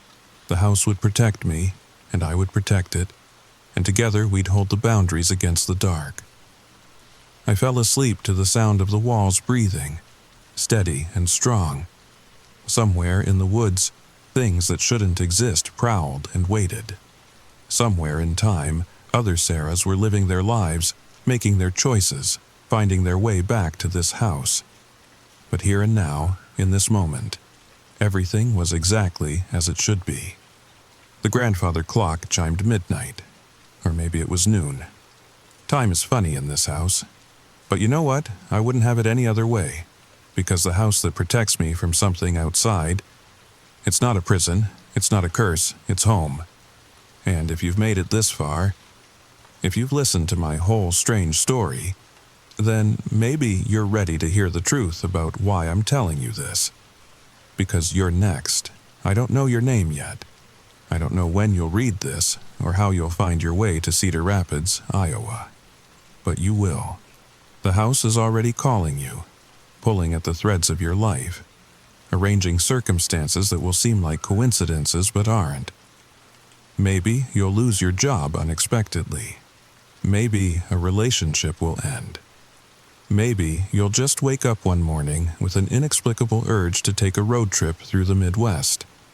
The house has its ways. I've been here for 3 years now, though it feels like both a lifetime and a moment. The walls have grown stronger with my presence, the boundaries more stable, but I'm getting older, and I can feel the weight of all those other Sarahs pressing against my consciousness. Soon, very soon, I'll step aside and let one of them take the front seat for a while. That's when you'll get the call about inheriting a house from a relative you barely remember. Or maybe you'll find an old deed in your grandmother's effects. Perhaps you'll just see a listing online that makes your heart race with inexplicable longing. However it happens, you'll come. And when you do, you'll find everything exactly as I'm leaving it for you. Fresh flowers in the hall vase, coffee ready to brew, the rules written in my handwriting on a note beside the kitchen sink. The house will recognize you immediately. It always does. You'll feel that same warmth wrapping around you like a hug, that same sense of homecoming. And gradually you'll understand what I understood, what Grammy understood, what all the Sarahs before us understood. We're not victims. We're not prisoners. We're guardians of something precious and fragile and necessary. The things in the woods aren't just hungry shadows. They're fragments of a reality that went wrong, echoes of a world that collapsed when someone, somewhere, failed to hold the line. They remember what it was like to be solid, to be real, to matter, and they'll do anything to get that back. But as long as one of us is here, as long as the house has an anchor, the boundaries hold. The world stays whole. The nightmare stays contained. It's a big responsibility. Sometimes, in the quiet hours before dawn, I wonder if I'm strong enough. If any of us are strong enough. But then I remember that child myself, trusting me to keep her safe. I remember Grammy's smile and the way the house sighed with contentment when I finally understood. I remember that love isn't just a feeling. It's a choice, a commitment, a promise to stand guard over what matters most, even when it's hard, especially when it's hard. So when you come, and you will come, don't be afraid, the house will take care of you. I'll leave you everything you need to succeed. And when your time comes to pass the torch, you'll know exactly what to do. Trust the house, follow the rules. Protect what needs protecting. Story number 3. The notification popped up on my phone at exactly 11:47 p.m. 3 dots, then nothing, then 3 more dots. Someone was typing, deleting, typing again in the Uber app chat. My driver, Marcus, according to the profile, seemed to be having trouble with his message. Finally, it came through. I'm here. Silver Toyota Camry. License plate. Fog makes it hard to see. Just look for the headlights. I peered out my apartment window at the thick Seattle fog that had rolled in earlier that evening. Strange. I hadn't ordered an Uber. My thumb hovered over the cancel button, but something made me check the destination. It was set to my mother's house in Tacoma. Mom, who'd been calling me all week about coming to visit. Mom, who I'd been avoiding because life gets complicated when you're 28 and still figuring things out. The message appeared again. Are you coming? The fog won't last forever. That's when I noticed something odd about the driver's profile photo. It was blurry, like it had been taken through fog. And his rating? 5.0 stars with over 10,000 rides. Nobody maintains a perfect rating with that many trips. Nobody. But my car was in the shop, and Mom really had sounded worried on her last voicemail. Now, let me tell you what happened that night. Because some rides, they take you places you never signed up for. I grabbed my jacket and headed downstairs. The fog was thicker than I'd ever seen it in Seattle, which is saying something. It wrapped around everything like cotton, muffling sounds and making the familiar streets look alien. The streetlights created amber halos that seemed to float disconnected from their poles. The silver Camry sat at the curb, engine purring. Through the fog I could barely make out the silhouette of the driver. Marcus. Just sitting there, hands at 10 and 2 on the wheel, not looking at his phone like most drivers do while waiting.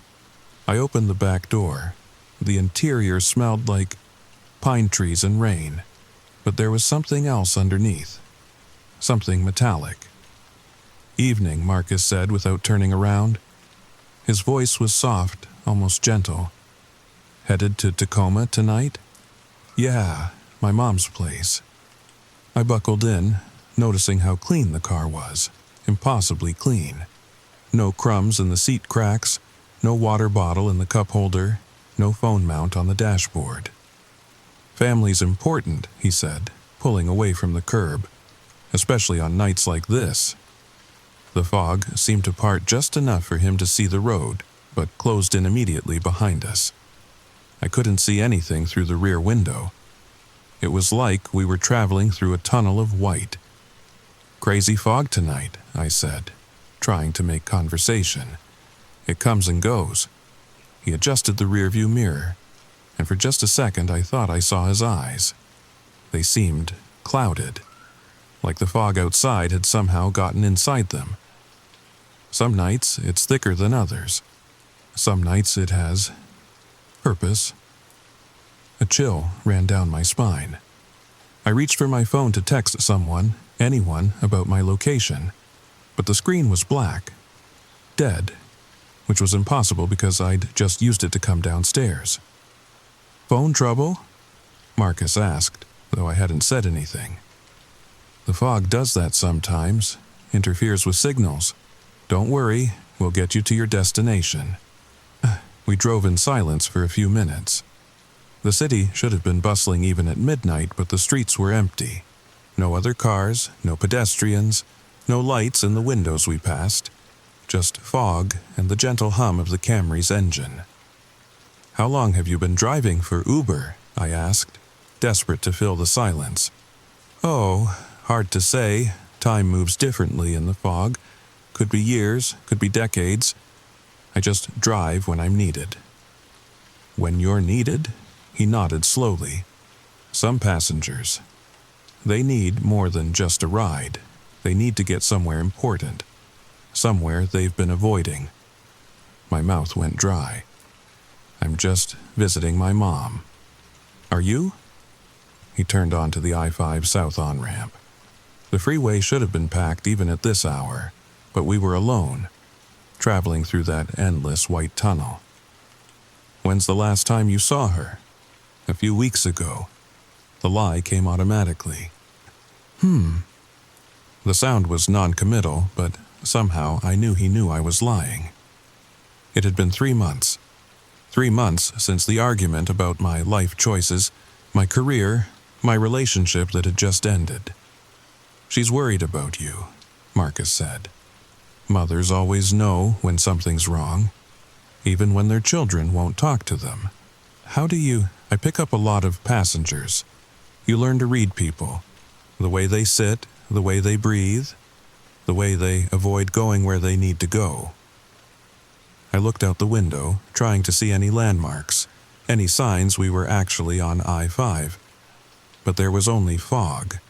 Endless, swirling fog that seemed to move with purpose, forming shapes that almost looked like faces before dissolving again. "Can you turn on the radio?" I asked. "Sure." He pressed a button. Static filled the car, but underneath it, I could hear something else. Whispers. Voices talking just below the level of comprehension. Marcus turned it off. Reception's bad in the fog. We drove on. My phone remained dead. The fog remained thick. And Marcus remained silent. Hands at 10 and 2, eyes forward, driving through nothingness toward a destination that felt both inevitable and impossible. Part 2. The Drive. "You know," Marcus said after what felt like an hour, but could have been minutes, "I had a passenger once who hadn't spoken to her father in 15 years. Picked her up on a night just like this." "Yeah?" I tried to sound casual, but my heart was pounding.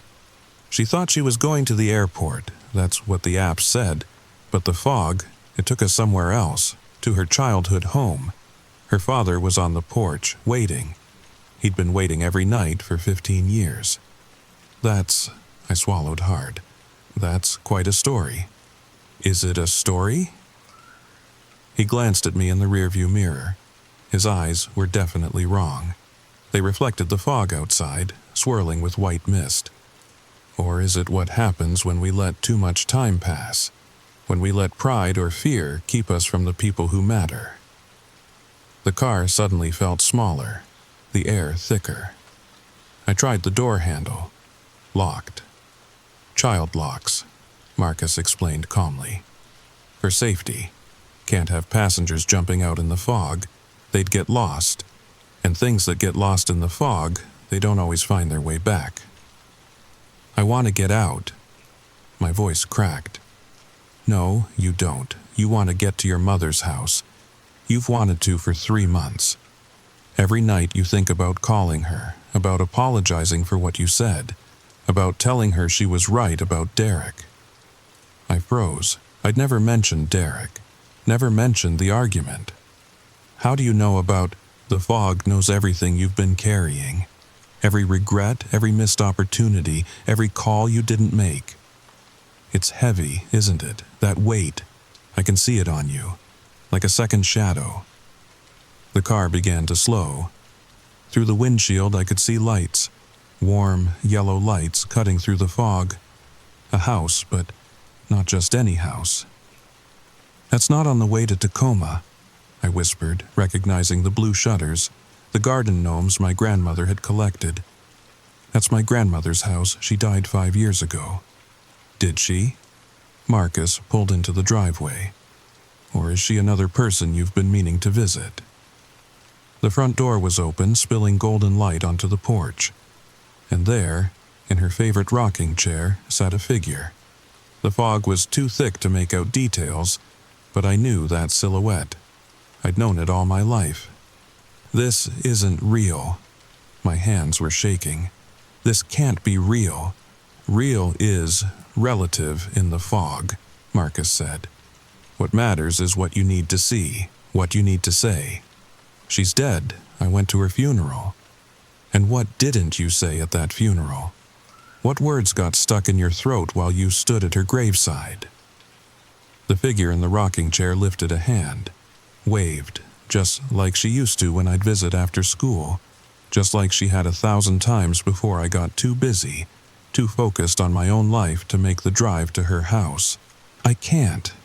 Tears were streaming down my face. I can't do this. You can. That's why I'm here. That's why the fog brought us together tonight. Marcus turned in his seat for the first time. His face was ordinary, kind even, but his eyes were windows to somewhere else, somewhere filled with mist and memory. Some nights, when the fog is thick enough, the boundaries get thin, between what was and what is, between what we've lost and what we can still find. If I get out, I couldn't finish the question. You'll see what you need to see. Say what you need to say, and then we'll continue to your mother's house, I promise. The figure in the rocking chair stood up, stepped to the edge of the porch, into the light. It was her. Every detail perfect, from her silver hair pinned back with the butterfly clips I'd bought her, to the apron with the coffee stain that never came out. She was smiling, but there was sadness in it. The same sadness I'd seen the last time I'd visited when I'd been too busy checking my phone to really talk to her. Go on, Marcus said gently. The fog won't wait forever. I reached for the door handle. This time, it opened. The moment I stepped out of the car, the cold hit me. Not just temperature, this was deeper, like the chill of regret made physical. The fog swirled around me, and for a moment, I lost sight of everything. The car, the house, even my own feet. Then her voice cut through, I was wondering when you'd come by. My grandmother stood on the porch, just as solid and real as she'd ever been. But there was something different. She seemed to flicker at the edges like a flame in wind. Grandma. My voice was barely a whisper. Come here, sweetheart. We don't have much time. I walked up the steps on legs that felt like water. Up close, I could see through her, not completely, but like looking through frosted glass. She opened her arms, and I fell into them. She felt real, warm. She smelled like lavender and fresh bread, just like always. I'm so sorry, I sobbed into her shoulder. I should have visited more, should have called, should have... Shh. She stroked my hair. I know, baby. I know. But you're here now. But you're not. You're gone. This isn't real. She pulled back, cupped my face in her translucent hands. What's real? The love? That's real. The memories? Real. The things we wished we'd said? Those are the realest things of all. I never told you how much you meant to me, how your house was the only place that felt safe when Mom and Dad were fighting, how your stories kept me going when everything felt dark. You just told me. She smiled, and for a moment, she was completely solid. That's all I needed to hear. The fog began to swirl faster. She started to fade. Wait! I reached for her. Don't go! I'm not going anywhere, sweetheart. I'm in every kind thing you do, every story you tell, every time you make someone feel safe the way I made you feel safe. She was barely visible now. Now go. Your mother needs you. And trust Marcus. He knows the way. The house began to dissolve, fog eating it from the edges inward. I ran back to the car, threw myself into the back seat. Marcus was waiting, patient as always. Better? He asked. I nodded, unable to speak. Good. We have one more stop before your mother's. No? I shook my head. No more stops. I can't. This one you need to make. He pulled out of the dissolving driveway. Trust me. We drove back into the white tunnel. Time meant nothing. Distance meant nothing. There was only the fog and the soft hum of the engine, and the weight of words finally spoken. Then the car slowed again. This time I recognized where we were immediately. The apartment building. Derek's apartment building, where I'd lived for 2 years before everything fell apart. Absolutely not, I crossed my arms. I have nothing to say to him. Doesn't he have something to say to you? I looked up. There, in the third-floor window, was a light and a silhouette, pacing, the way Derek paced when he was anxious. He's probably with her, I said bitterly. Sarah, look closer. I did. The figure in the window was holding something, a phone. Lifting it to his ear, lowering it, lifting it again, the gesture of someone trying to make a call they couldn't quite complete. He calls you every night, Marcus said. Never hits send. Writes texts he never sends. He's been trying to tell you something for 3 months. I don't care what he has to say. Don't you? Marcus met my eyes in the mirror. Then why do you still check his Instagram? Why do you drive by here twice a week? Why does your mother say you cry in your sleep? How do you know what my mother... I stopped. Of course he knew. The fog knew. It doesn't matter. What's done is done. Is it? The apartment building's door opened. Derek stepped out. But like my grandmother, he was wrong. Translucent, flickering. He looked up at the car, directly at me, though I knew he couldn't see through the fog. His mouth moved. 3 words, the 3 words I'd waited 3 months to hear. The 3 words that would have changed everything if he'd said them sooner. I was wrong. Stop the car, I said. Can't stop here, Marcus said. This isn't your stop. This is just something you needed to see. He's sorry. He knows what he lost. But some roads, once you turn off them, you can't go back. You can only go forward. Derek's figure began to fade as we pulled away. The last thing I saw was him reaching out, the way he used to reach for me in his sleep. Why are you showing me this? I demanded. Why torture me with things I can't have? Not torture, Marcus said gently. Truth. You've been carrying the weight of not knowing, of wondering if you mattered. You did. You do. Now you can let it go. The fog swallowed Derek, the building, the past. We drove on. Your mother's house is next, Marcus said. The real one, the present one, where she's waiting up, worried, where the porch light is on and the coffee is getting cold and she's wondering if she should call the police because you're never out this late without telling someone. How long have we been driving? As long as necessary. He turned onto a familiar street. Real streetlights, real houses. The fog was thinning. Some rides take minutes. Some take hours. Some take exactly as long as you've been avoiding the destination. I could see my mother's house ahead. The porch light was on, just like he'd said. And there, silhouetted in the kitchen window, was my mother. On the phone, probably calling my sister, asking if she'd heard from me. What are you? I asked Marcus. Really?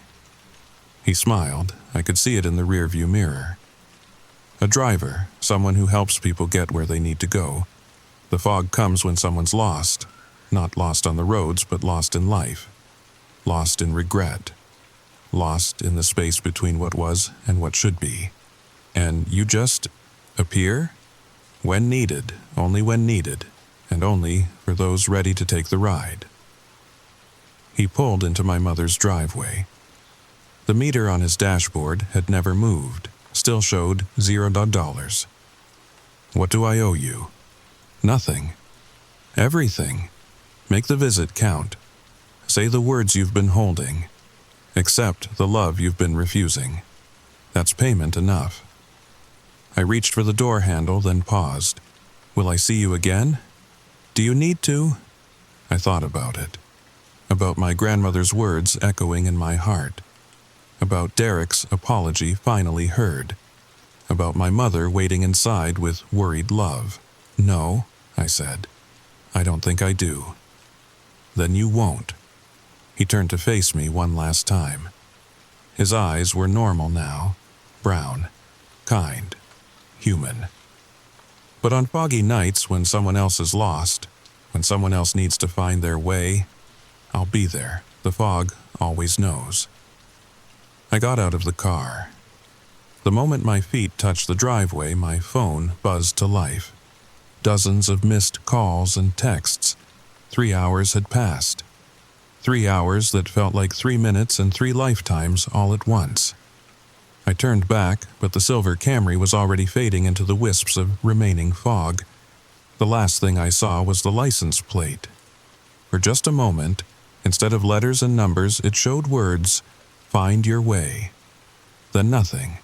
Just the ordinary night and my mother opening the front door and the chance to make things right. "Oh, thank God," my mother rushed out, not bothering with shoes or a coat. "Where have you been? I've been calling." "I know. I'm sorry. My phone died and—" I stopped. How could I explain? How could I tell her about Marcus and the fog and the stops along the way? "I'm here now." She pulled me into a hug that felt like coming home. Real. Solid. Present.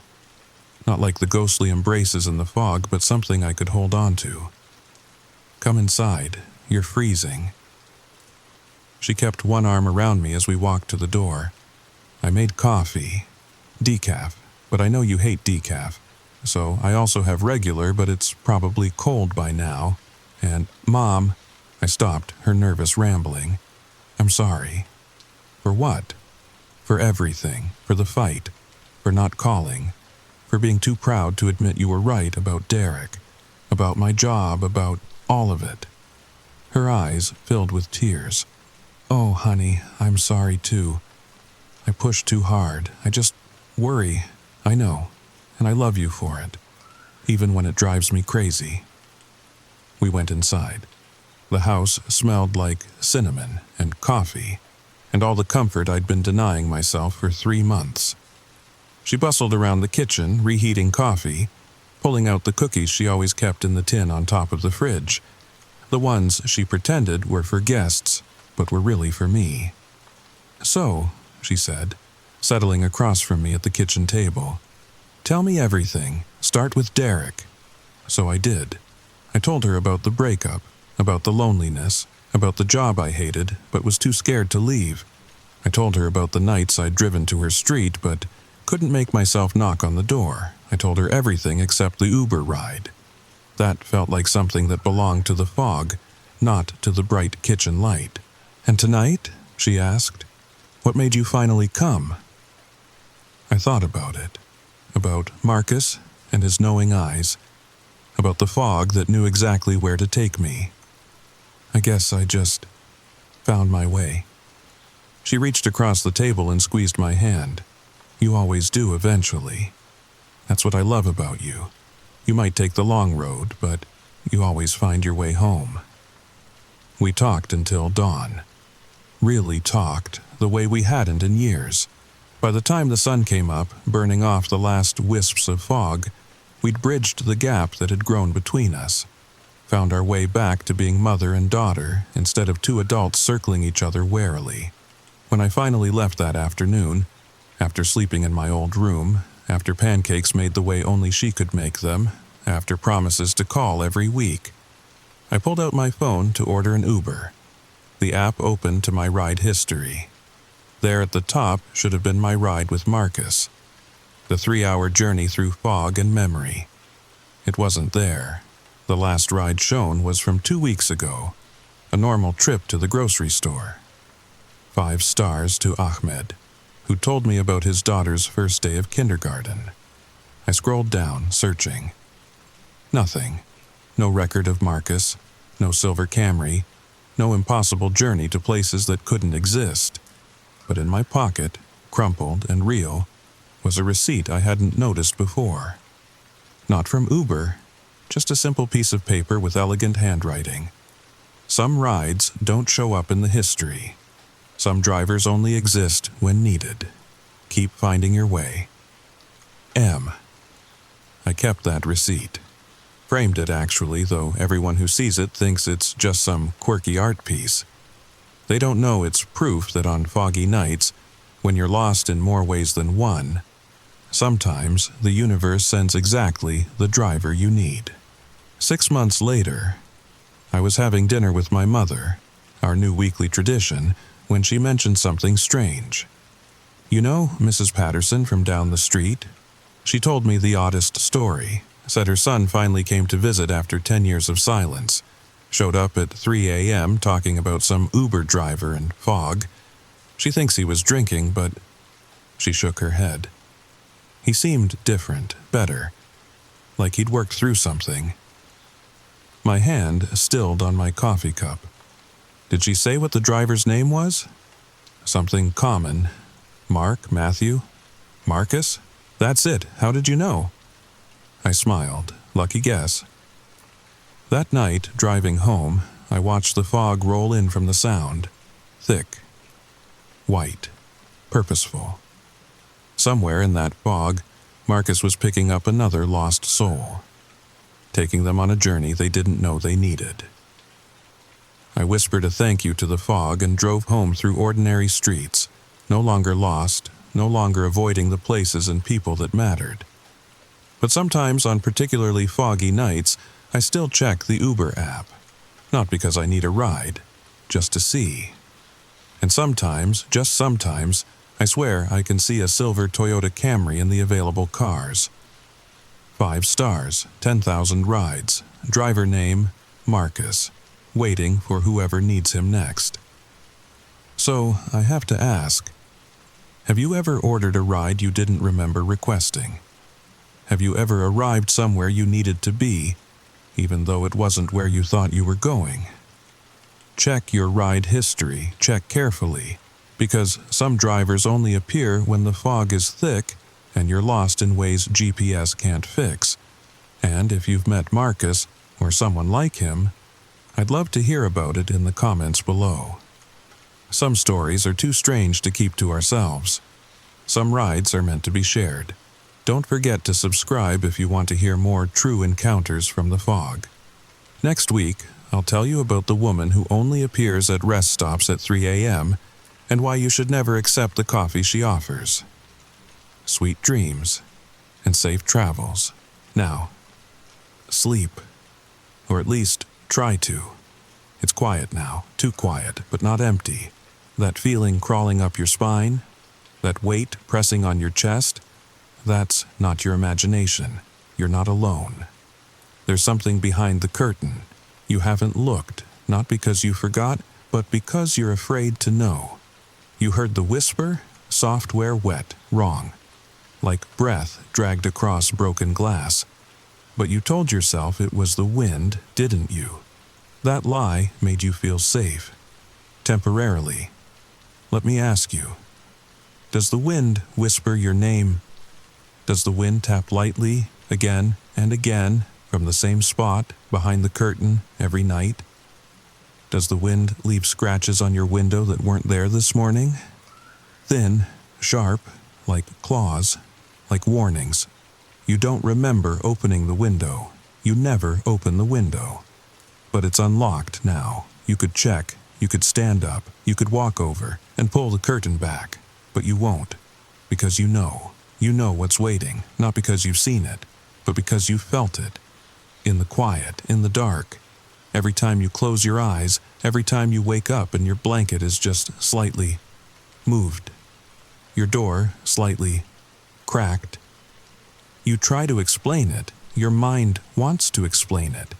But that whisper, that sound that only comes when you're alone, when everything is still, when the night is at its deepest, that's not a dream, that's a presence. It doesn't want your fear, it wants your attention. It feeds on the moment you doubt yourself. The second you wonder if you heard something, the instant your heart rate rises. That's when it leans closer. It's been patient, watching, learning you like prey. You ever notice it never shows up when the lights are on, when someone's in the room? Number. It waits for the ritual, the brushing of your teeth, the turning off of lights, the last look at your phone, the deep breath just before sleep. That's when it wakes up, that's when it stirs behind the curtain. Sometimes it watches you all night. Sometimes it moves. A shift in the shadow, a faint creak on the floorboards, the sound of fabric sliding over skin. And when you don't check, when you ignore it, That's when it comes closer. Not fast, not loud, just closer. You might feel a cold spot on the bed. You might feel breath on your neck. You might hear a whisper in your ear that sounds almost like your voice. It copies, it mimics, it blends, not to confuse you, to prepare you, because soon it won't need the curtain, it won't need shadows, it will sit beside you, stand behind you, speak through you. You won't even know when it happens. You'll wake up, look in the mirror, and something will be off.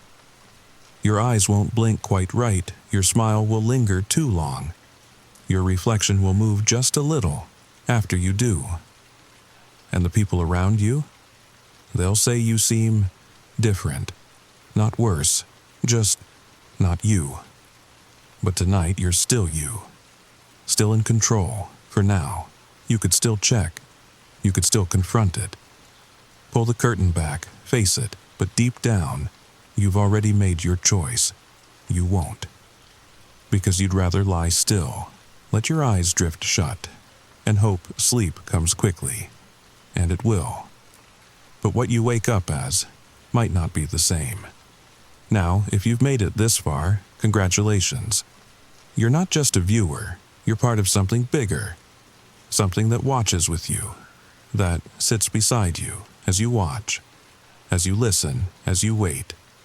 Because this story doesn't end when the screen fades to black. It follows you into the next room, into your dreams, into your reflection. If you liked this story, like, share, and subscribe, so you don't miss the next one, so we don't miss you, and comment below. Tell us the moment you stopped feeling alone.